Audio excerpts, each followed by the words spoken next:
The winter wind cut through the narrow streets of Victor, Colorado, sharp enough to steal breath from anyone foolish enough to stand still, and Theresa Morgan knew she was every kind of fool for lingering outside the mercantile with trembling hands and an empty stomach. The year was 1881, and the mining town had been her reluctant home for 3 months now, ever since her father's wagon wheel had shattered on the mountain pass and fever had taken him before the first snow. She pressed her palms against the frosted window, watching families inside purchase goods she could no longer afford, her worn dress doing little against the January cold that seemed determined to burrow into her bones. She had thought about leaving Victor a dozen times, but winter in the Rockies was unforgiving, and the stage wouldn't run again until the passes cleared in late March.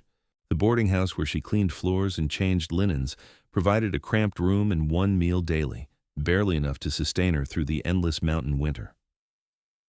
At 22 years old, Theresa had imagined a different life when she and her father had set out from Kansas City, dreams of joining her uncle's ranch in California dancing in her head like fireflies.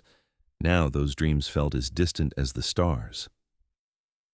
"You planning on buying something or just letting all the heat out?"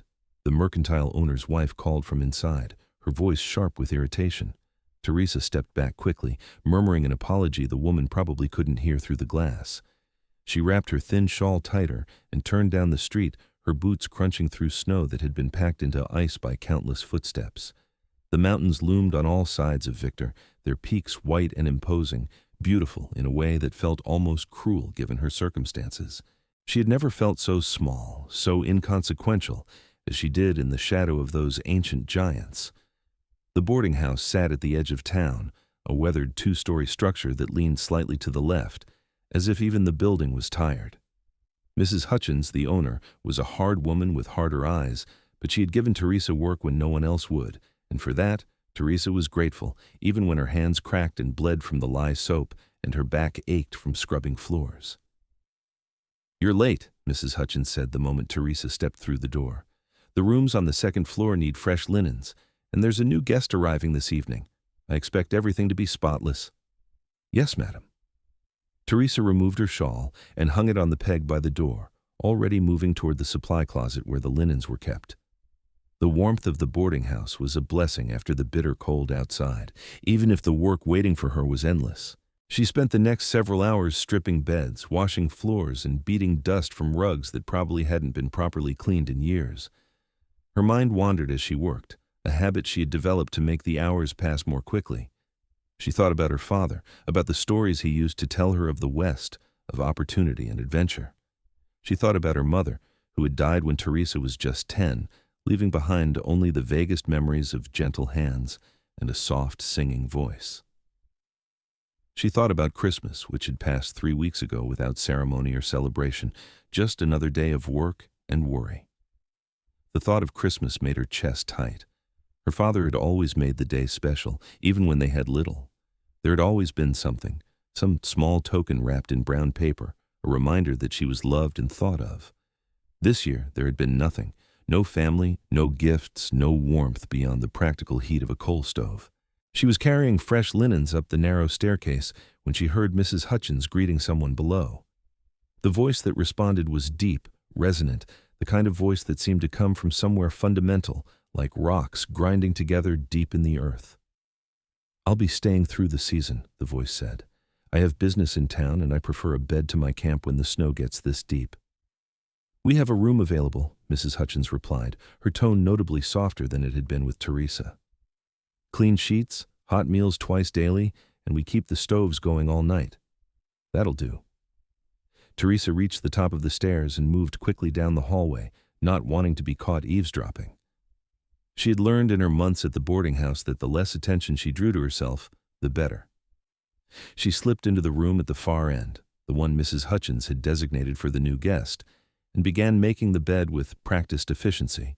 She heard heavy footsteps on the stairs some time later, measured and steady.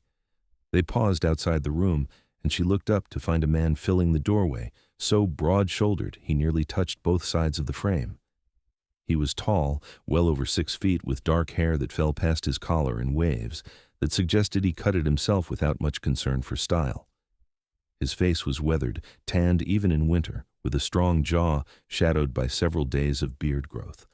But it was his eyes that caught her attention, pale blue against his sun-darkened skin, sharp and assessing. "Didn't mean to interrupt," he said, his voice that same deep rumble she had heard from downstairs. He wore buckskin and fur, layers that made his already impressive frame even more imposing. The scent of pine and wood smoke drifted from him, mixing with the crisp smell of cold mountain air. "You're not interrupting," Theresa said quickly, smoothing the quilt she had just spread across the bed. "I was just finishing. The room is ready for you, Mr. Dalton, Lucas Dalton." He stepped into the room, and it immediately felt smaller, as if his presence consumed space the way a fire consumed air.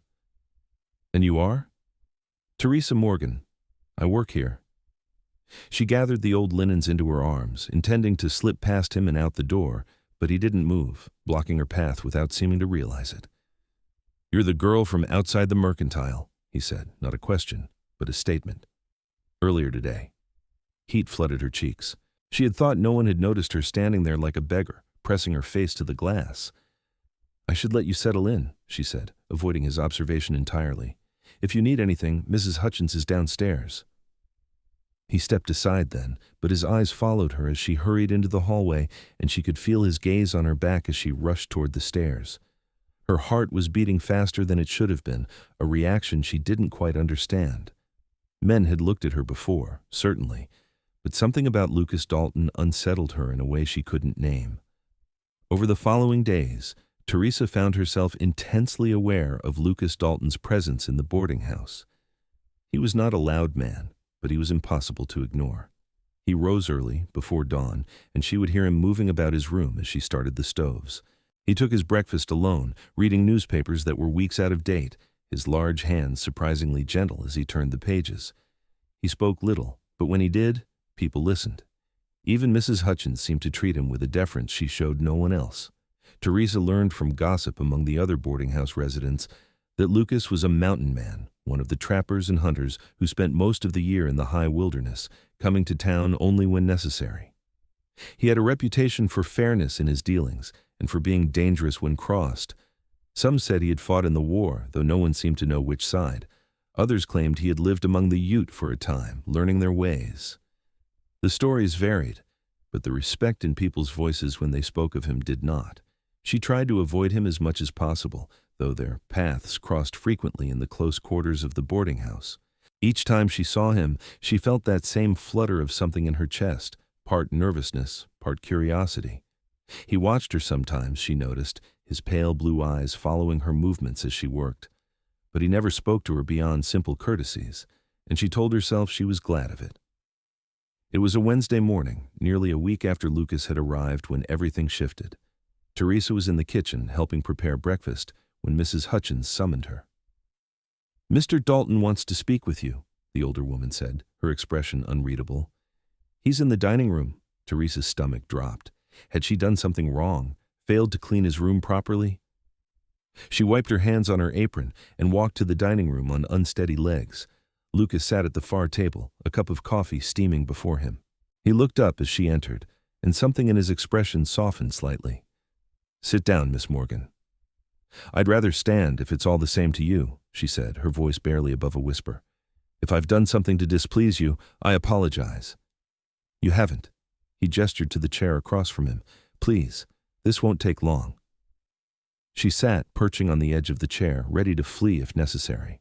Up close, she could see details she had missed before: the small scar above his left eyebrow, the lines at the corners of his eyes from squinting against sun and snow, the breadth of his shoulders beneath his wool shirt. He was powerfully built, all muscle and strength, the kind of man who looked like he could tear a tree from the ground with his bare hands. "I understand you're in difficult circumstances," Lucas said without preamble. "Your father's death left you stranded here." She stiffened. "That's my business, Mr. Dalton." "It is," he agreed, "but I'm making it mine. I have a proposition for you." Her heart began to race, and not in a pleasant way. She had heard of propositions before, had fended off more than one in her time at the boarding house. "I'm not that kind of woman," she said, starting to rise. "Sit down." His voice was firm but not unkind. "You misunderstand me. I need someone to help me at my camp. I have furs that need processing, work that's too much for one person. The season has been good and I'm behind. I'm offering you employment, Miss Morgan. Honest work for honest pay." She sank back into the chair, her face burning. "I apologize. I shouldn't have assumed. You're a woman alone. You had reason to be cautious." He took a sip of his coffee, his eyes never leaving hers. "The work is hard and the camp is remote. You'd be living in the wilderness for the remainder of the winter, but I'd pay you fair wages, provide food and shelter, and when the pass is clear in spring, I'd ensure you had enough money to reach California if that's still your aim." "Why me?" she asked. "Surely there are others more qualified." "Because you need the work, and I need the help. And because you have steady hands and don't strike me as someone who gives up easily." He set his cup down. "I saw you outside the mercantile. You were cold and hungry, but you didn't beg. You have pride, and I respect that." She didn't know what to say. The offer was unexpected, almost unbelievable. "People would talk," she said finally, "a woman living alone with a man in the wilderness. People always talk. The question is whether you care enough about their opinions to pass up an opportunity that could change your circumstances." He was right, of course. She had nothing here in Victor, no future beyond washing floors and scraping by. But the thought of leaving town, of being alone with this large, intimidating man in the isolated mountains, terrified her. What did she really know about Lucas Dalton except rumors and reputation? As if reading her thoughts, he said, "I give you my word, Miss Morgan. You'd be safe with me. I need a worker, nothing more. You'd have your own space in the cabin, and I'd expect nothing from you beyond the work we agree upon." She studied his face, looking for signs of deception, but found only an odd sincerity. His eyes were steady, his expression open. And the truth was, she was desperate. Winter was far from over, and she was running out of strength to keep fighting for survival on scraps and exhaustion. "When would we leave?" she asked. "Tomorrow morning, if you're willing. I've already spoken with Mrs. Hutchins. She understands you'll be leaving her employment." "You were that certain I'd agree?" "I was that hopeful." A small smile tugged at the corner of his mouth, the first she had seen from him. It transformed his face, softening the hard edges, revealing a warmth she hadn't suspected existed beneath his gruff exterior. "All right," she heard herself say. "I'll do it." The smile widened fractionally. "Good. Be ready at first light. Dress warm and bring whatever possessions you have. We have a hard ride ahead of us." She nodded and stood, her legs feeling strangely weak. As she turned to leave, he spoke again. "Miss Morgan?" She looked back. "Thank you. I know this is a leap of faith. I won't give you cause to regret it." She wanted to believe him. More than that, she realized she needed to believe him. So she nodded once more and left the dining room, her mind already racing with thoughts of what lay ahead. That night, she packed her few belongings into the carpet bag her father had given her years ago. She owned little: 2 dresses, a change of undergarments, a hairbrush, and a small Bible that had belonged to her mother. It all fit easily, with room to spare. She lay in her narrow bed, listening to the wind howl around the boarding house, and wondered if she was making a terrible mistake. But when dawn broke gray and cold over the mountains, she was dressed and ready, her bag in hand.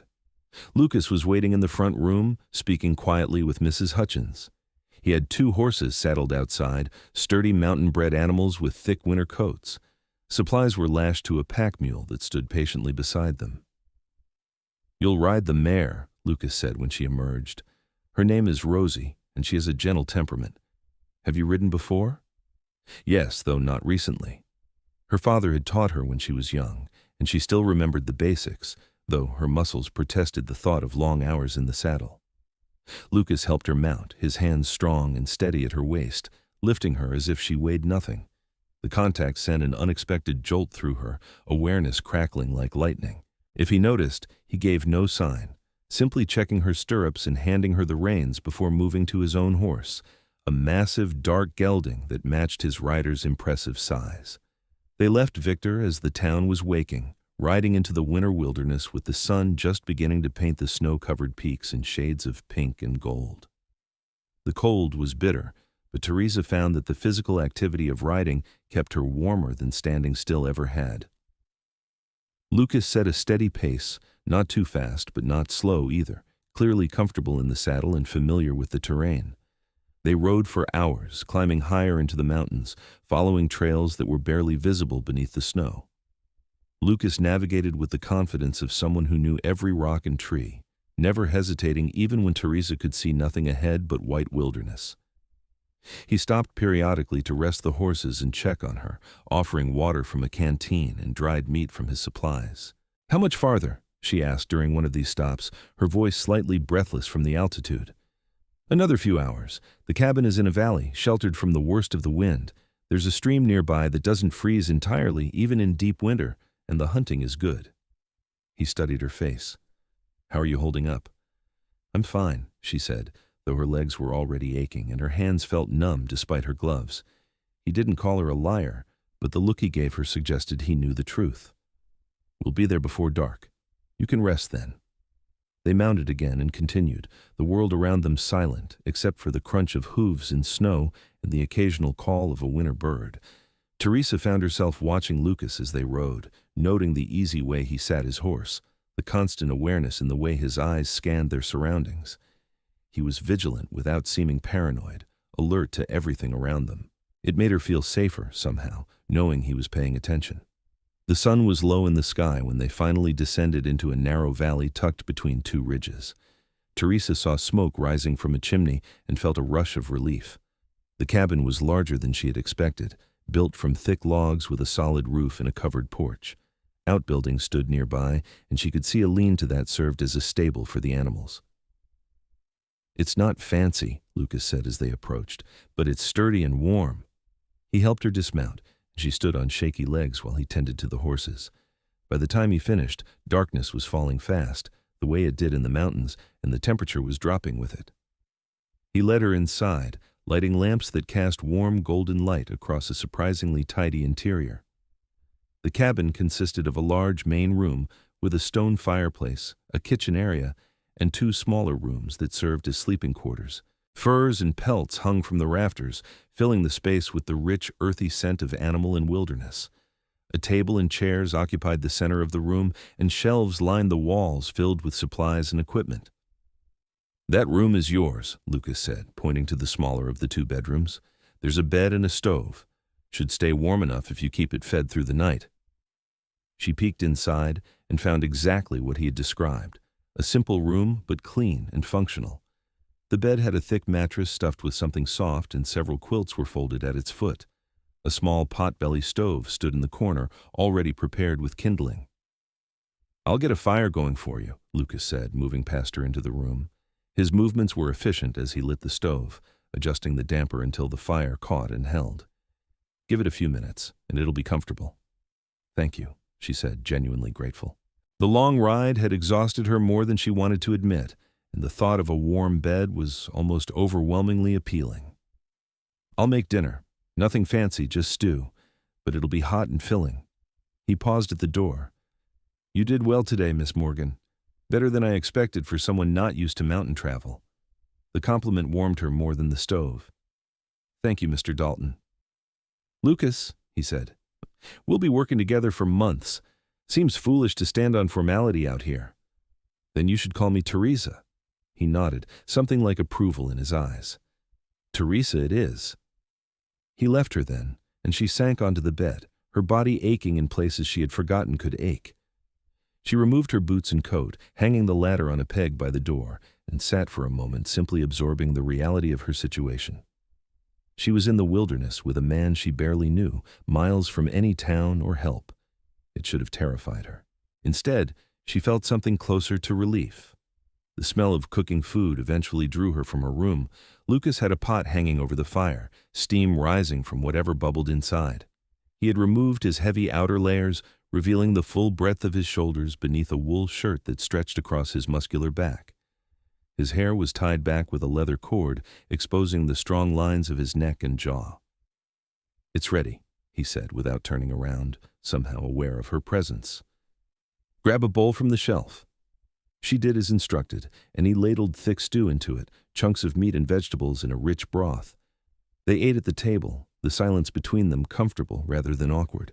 The food was simple but delicious, and Theresa found herself eating more than she had in weeks, her body desperate for the fuel. "Tomorrow I'll show you the work," Lucas said as they finished. "It's mostly scraping and stretching the pelts, preparing them for sale. I'll teach you what you need to know. It takes time to learn, but I think you'll manage." "I'm a quick learner," she assured him. "I believe it." He collected their bowls and carried them to a basin of water. "For tonight, just rest. You've earned it." She wanted to offer to help with the dishes, but exhaustion was pulling at her, making her eyelids heavy. "Good night, Lucas." "Good night, Theresa." She retreated to her room and changed into her nightdress, crawling beneath the quilts with a sigh of pure relief. The bed was comfortable, the room warm, and for the first time in months, she felt something approaching security. She fell asleep to the sound of Lucas moving about in the main room, the quiet domestic sounds oddly soothing. The days that followed fell into a rhythm. Lucas woke her at dawn, and they would breakfast together before beginning the day's work. He was a patient teacher, showing her how to properly scrape a pelt without damaging the fur, how to stretch and dry them, how to identify quality versus defects. The work was hard, requiring strength and endurance she had to build gradually, but it was also satisfying in a way cleaning floors had never been. Lucas worked beside her, his presence a constant. She grew accustomed to the sound of his voice as he explained techniques, to the sight of his powerful arms as he demonstrated a particularly difficult scraping motion. He was strong in a way that seemed almost inhuman, capable of working for hours without apparent fatigue, yet he never made her feel inadequate when she needed to rest. They talked as they worked, conversations that started tentatively but grew easier over time. She learned that he was 30 years old, that he had indeed fought in the war for the Union, and that he had come west afterward seeking solitude and space to heal from things he didn't elaborate on. He had been in the mountains for nearly 8 years, making his living through trapping and hunting, preferring the company of animals and wilderness to the complications of civilization. "Don't you get lonely?" she asked one afternoon as they worked on stretching a particularly large beaver pelt. "Sometimes," he admitted. "But loneliness in solitude is different from loneliness in a crowd. I experienced enough of the latter during the war to last a lifetime." She thought she understood. She had felt desperately alone in Victor, surrounded by people who looked through her as if she didn't exist. Here, with only Lucas for company, she felt less alone than she had in months. He asked about her life as well, and she found herself sharing things she had told no one else. Her mother's death, the years of just her and her father, traveling from place to place as he chased various opportunities that never quite materialized, the California dream that had died with him on a mountain pass, her fear that she would spend the rest of her life trapped in poverty, working herself to exhaustion just to survive. "You won't," Lucas said with quiet certainty. "You're stronger than you think, Theresa. I've seen it in how you work, how you don't complain even when I know you're tired or hurting. You'll make it to California or wherever else you decide to go. You have that in you." His faith in her was unexpected and deeply moving. She had to look away, blinking against sudden moisture in her eyes. "Thank you," she whispered. Weeks passed and winter deepened its grip on the mountains. Snow fell frequently, piling in drifts that reached the cabin windows. Lucas taught her to snowshoe so she could move about the camp more easily, and she grew stronger, her body adapting to the physical demands of the work and the altitude. Her hands, which had been soft and prone to blistering, developed calluses and became capable. She also became increasingly aware of Lucas in ways that had nothing to do with work.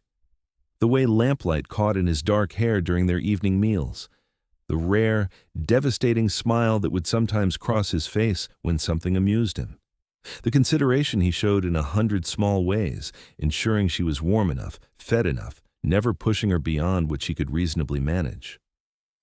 One evening in late February, she was mending a tear in one of her dresses when Lucas emerged from his room carrying something wrapped in brown paper. He seemed almost nervous, an expression she had never seen on his usually composed face. "I have something for you," he said, standing awkwardly by the fireplace. She set down her mending, surprised. "For me?" "It was Christmas recently.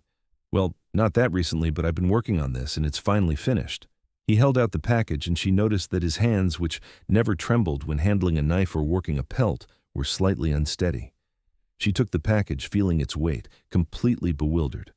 "Lucas, I don't understand. Why would you get me anything?" "Just open it," he said, a hint of gruffness in his voice that she recognized as embarrassment. She carefully unwrapped the paper, her fingers clumsy with anticipation. Inside was a pair of gloves, but unlike any she had ever owned.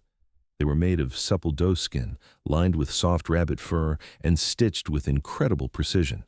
She could see the tiny, even stitches, the care that had gone into every seam. They were beautiful and practical, a gift that would actually be useful in her daily life. "Lucas," she breathed, running her fingers over the buttery leather, "these are exquisite. You made these?" "I noticed your gloves were worn through," he said, watching her face intently, "and your hands were getting chapped from the cold. These should help." She slipped them on, and they fit perfectly, as if he had somehow measured her hands without her knowledge. The fur lining was incredibly soft, and she knew they would be warm. "They're perfect. I don't know what to say." "You could say you like them," he suggested, and there was something vulnerable in his voice, as if her opinion mattered deeply. "I love them," she said honestly, looking up at him. Their eyes met, and something passed between them, a current of feeling that made her breath catch. "This is the most thoughtful gift I've ever received. Thank you." His expression softened, and he smiled, that rare, full smile that transformed his entire face. "You're welcome. I'm glad they fit."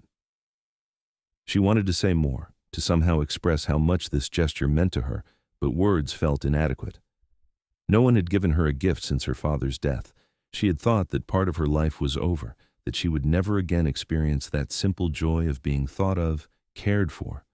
But Lucas had been working on these gloves for weeks, maybe longer, carefully crafting something specifically for her. That night, lying in her bed, she examined the gloves again by lamplight, studying the stitches, the beautiful craftsmanship.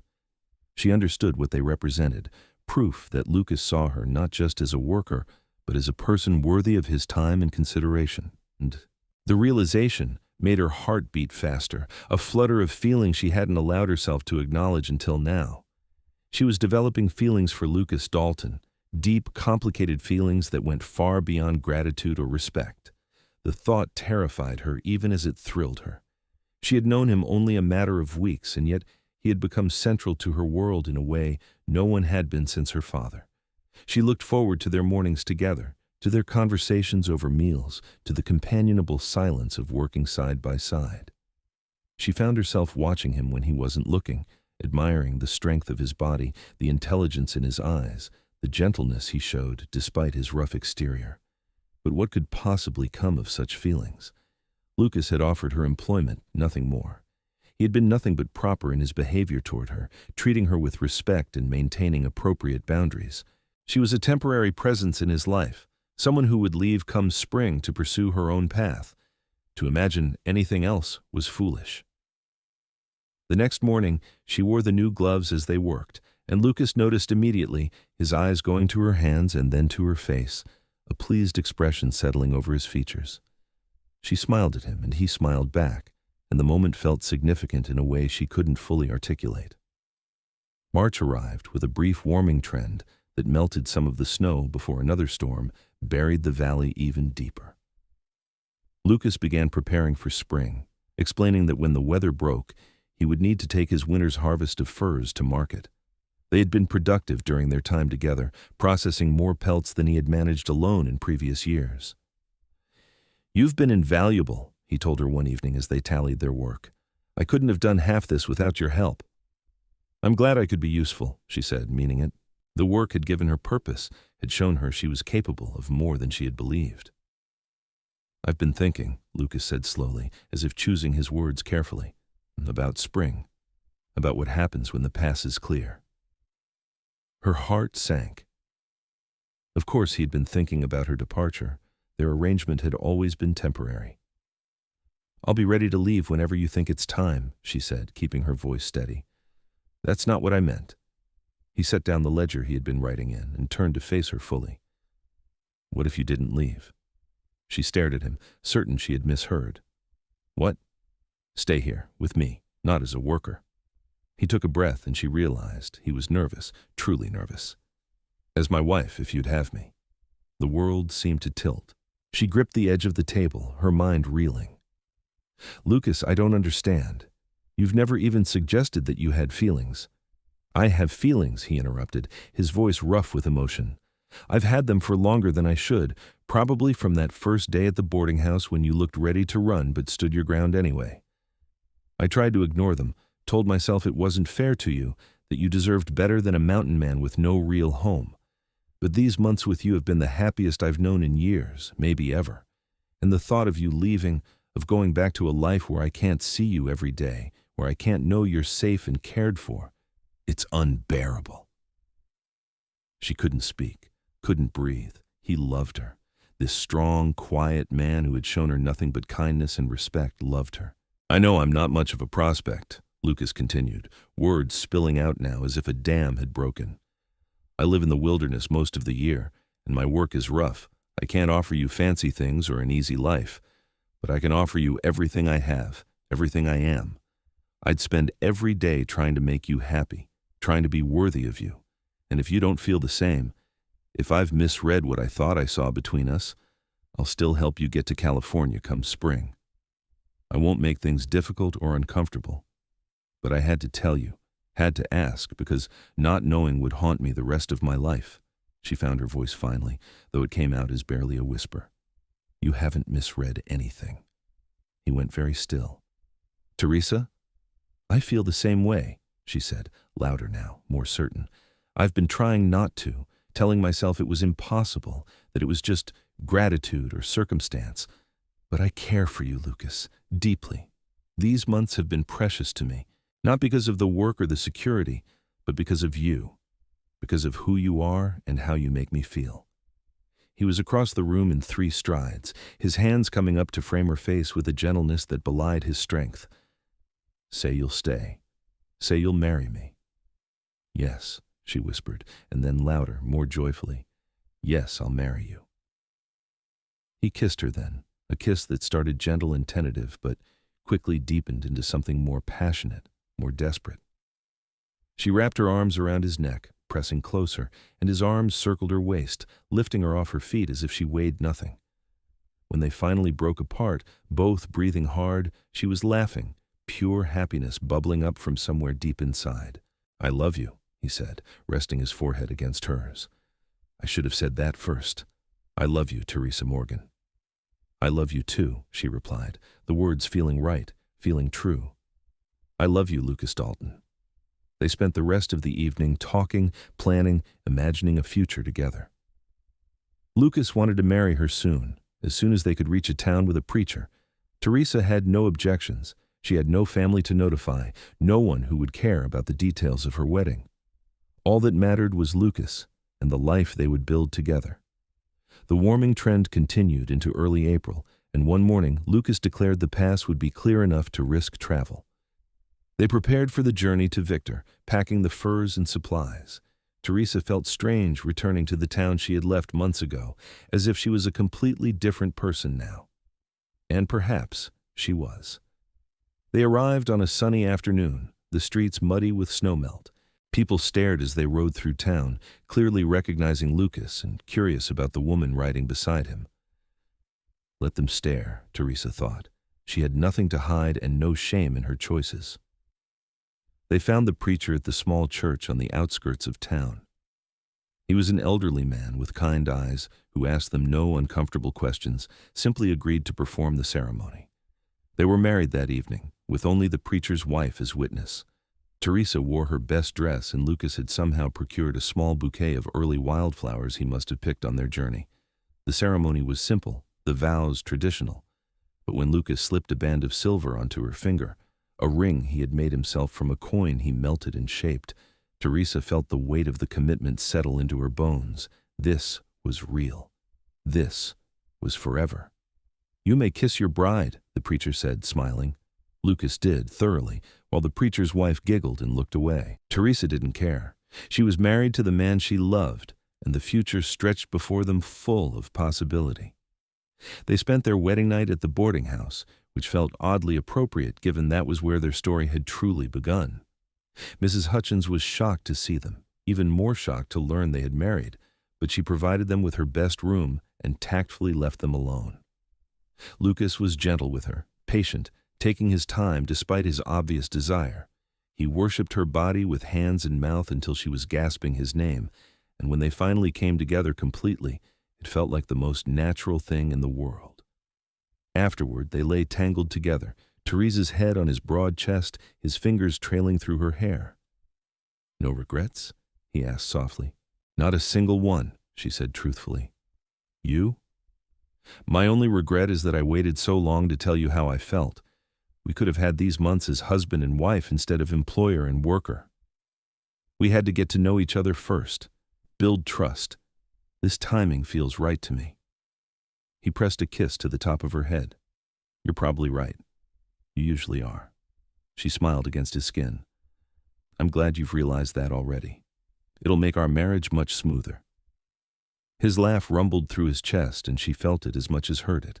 They made love again before dawn, slower this time, savoring each touch and kiss. Theresa had never imagined this kind of intimacy, this profound connection with another person. It was revelation and homecoming all at once. The next few days were busy. Lucas sold his furs for an excellent price, the quality of their work evident.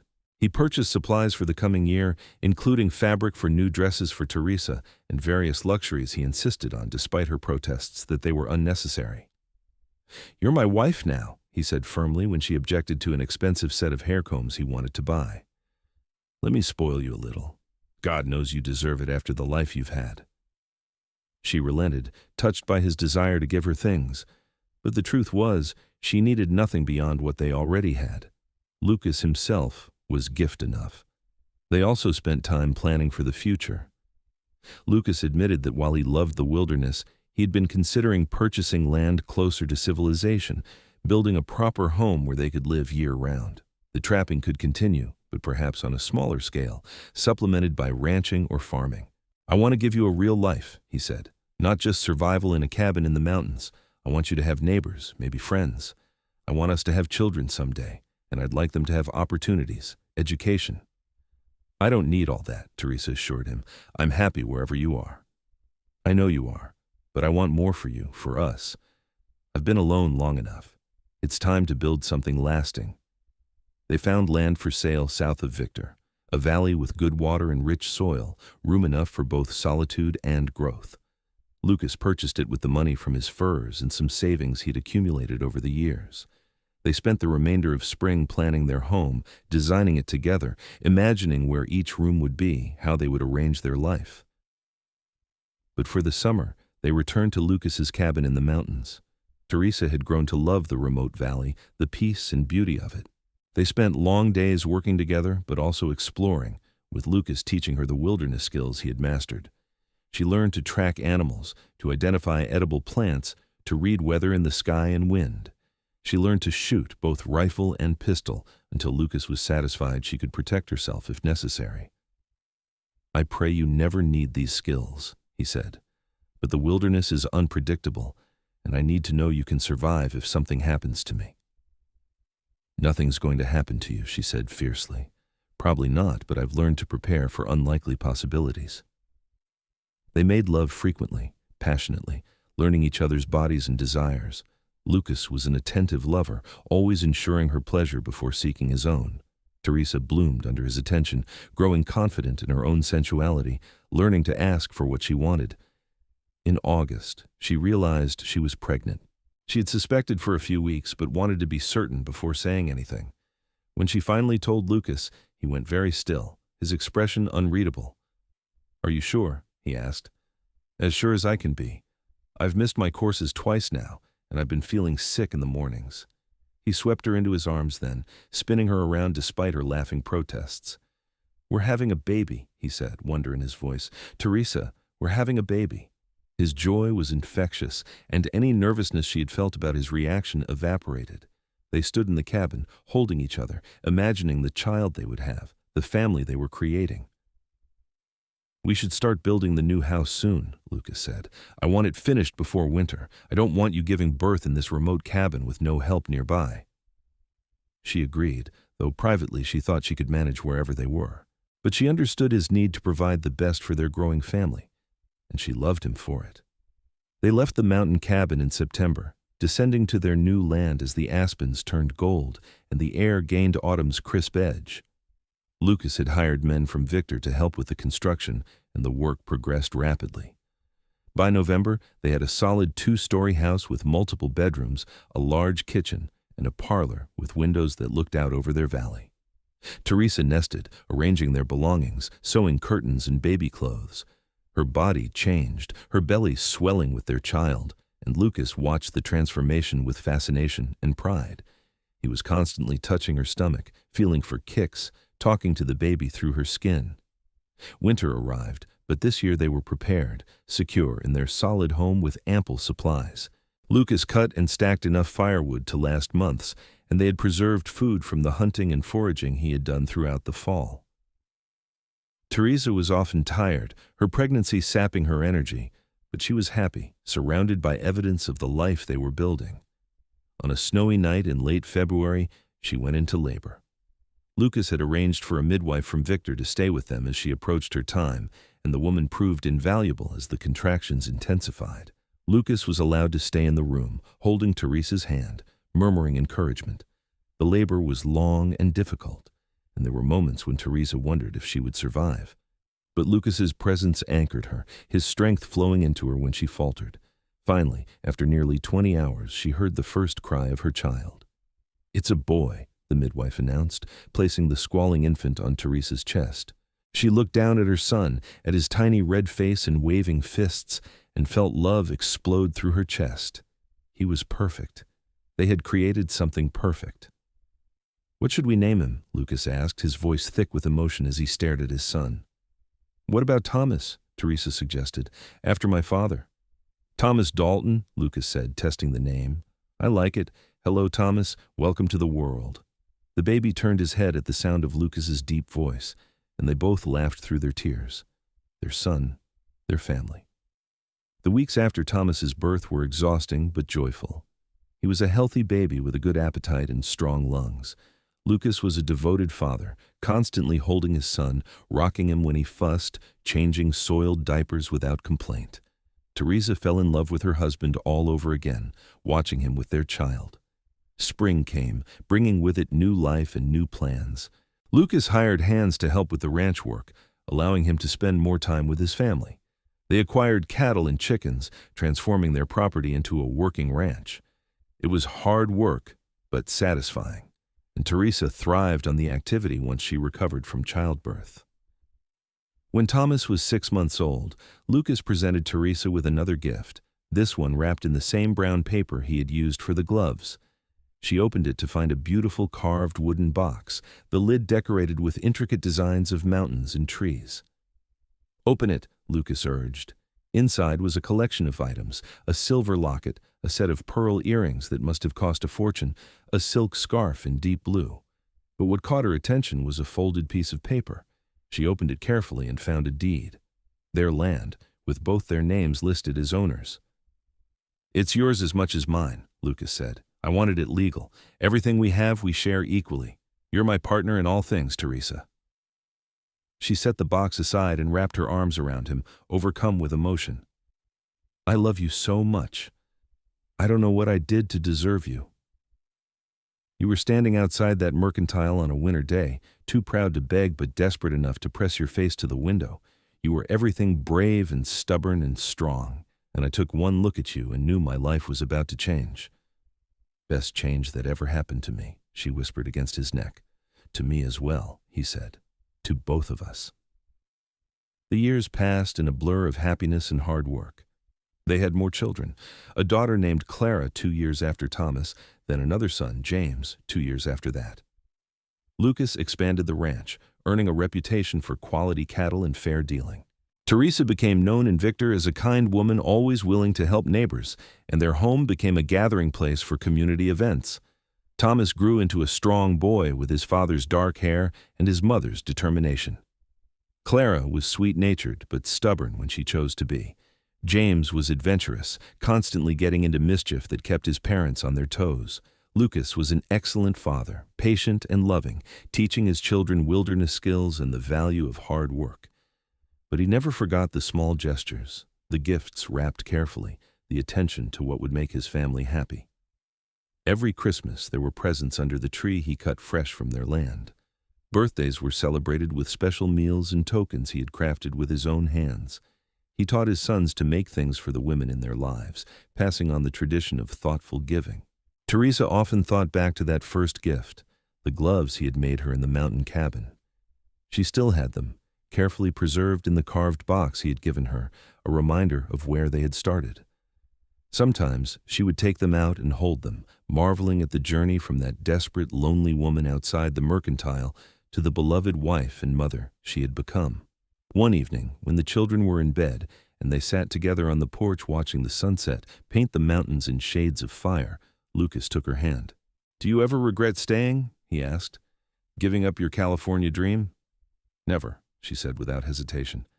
"This is better than any dream I could have imagined. You gave me everything I needed before I even knew I needed it." "You did the same for me," he said. "I was just surviving before you, just existing. You taught me how to live again, how to feel again. You're the best thing that ever happened to me, Theresa Dalton." "Right back at you, Lucas Dalton." They sat in comfortable silence, holding hands, watching the day fade into night. Inside the house, they could hear their children settling down, the sounds of home and family. It was everything Theresa had never dared hope for, a life of love and purpose, of belonging and being cherished. The years continued to unfold, each season bringing its own joys and challenges. They weathered harsh winters and dry summers, periods of plenty and times of struggle. But through it all, they remained partners, loving each other with a depth that only grew stronger with time. Thomas eventually married a girl from a neighboring ranch, giving them grandchildren who filled their home with laughter and chaos. Clara married a banker from Victor, moving to town but visiting frequently. James took over the ranch operations as Lucas aged, proving himself capable and innovative. Lucas's hair turned gray, then white, but his eyes remained sharp, his love for Theresa unwavering. She aged as well, her body showing the years of hard work and multiple pregnancies. But to Lucas, she was as beautiful as the day he first saw her outside that mercantile. On their 25th wedding anniversary, their children threw them a celebration, inviting everyone from Victor and the surrounding ranches. The house overflowed with friends and family, with food and music and laughter. But at one point, Lucas drew Theresa away from the crowd, leading her to the small room he used as an office. "I have something for you," he said, that familiar nervousness creeping into his voice that always appeared when he gave her gifts. "Lucas, you've given me enough. You give me everything. Humor me." He handed her a package wrapped in brown paper, and she smiled at the continuity of it. She opened it carefully and found a leather-bound journal, her name embossed on the cover in gold letters. "I thought you might want to write down our story," Lucas said, "for the grandchildren, for future generations. So they know where we came from, what we built. I don't want it forgotten." She opened the journal and found that he had already started it, the first page containing a single entry in his careful, blocky handwriting. "The winter wind cut through the narrow streets of Victor, Colorado, sharp enough to steal breath from anyone foolish enough to stand still. And I saw the woman who would become my wife standing outside the mercantile with trembling hands and an empty stomach. I didn't know it then, but in that moment, my entire life changed." Tears streamed down Theresa's face as she read his words. "It's perfect.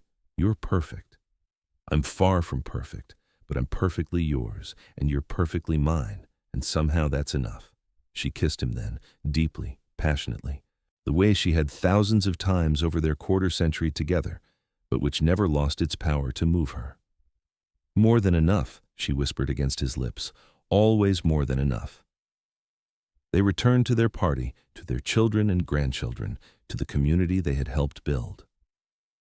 But Theresa carried the journal with her, and in the days that followed, she began filling its pages with their story.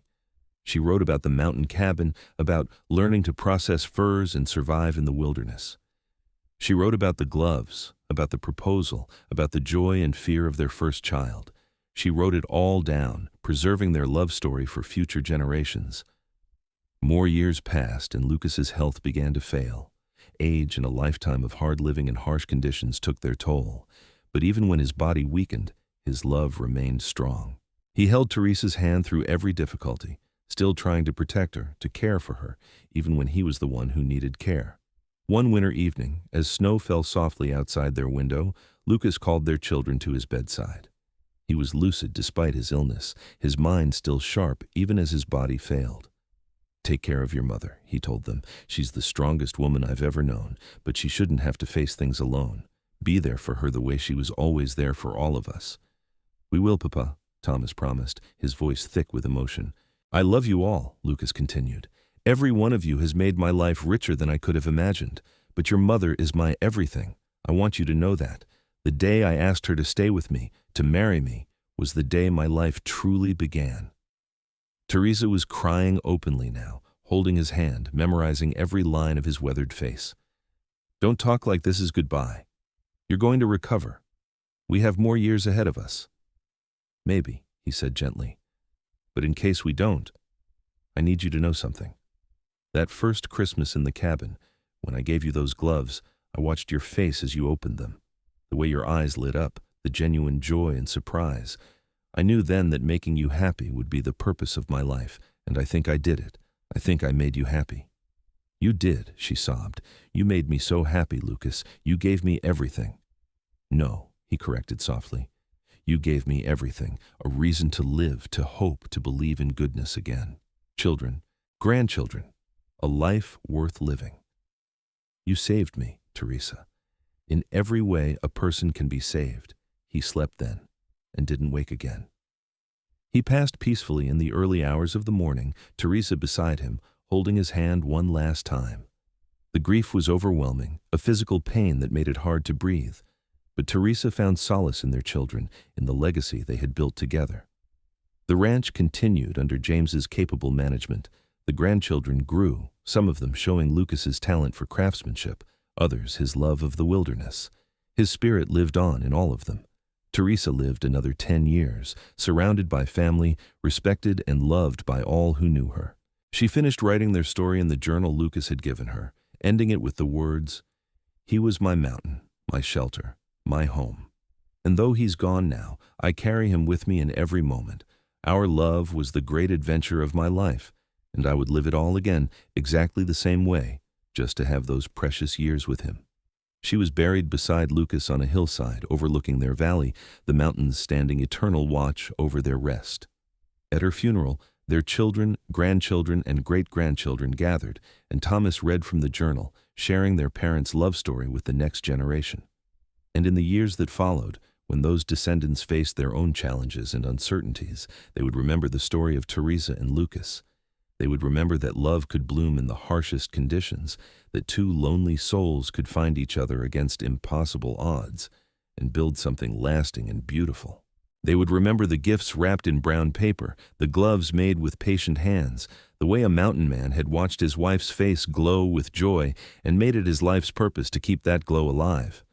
The ranch remained in the family for generations, and visitors would sometimes ask about the two graves on the hillside, about the people who had started it all, and whoever was asked would smile and say, "That's a story worth telling," and they would share the tale of how their ancestors had found each other in a Colorado winter, how they had built a life together against the backdrop of the Wild West, how their love had endured through every challenge and triumph. And in telling that story, they kept Theresa and Lucas alive, their love echoing through time, a reminder that the greatest adventures are often the ones we least expect, and that home is not a place but a person, a connection that transcends circumstance and survives even death itself. The end.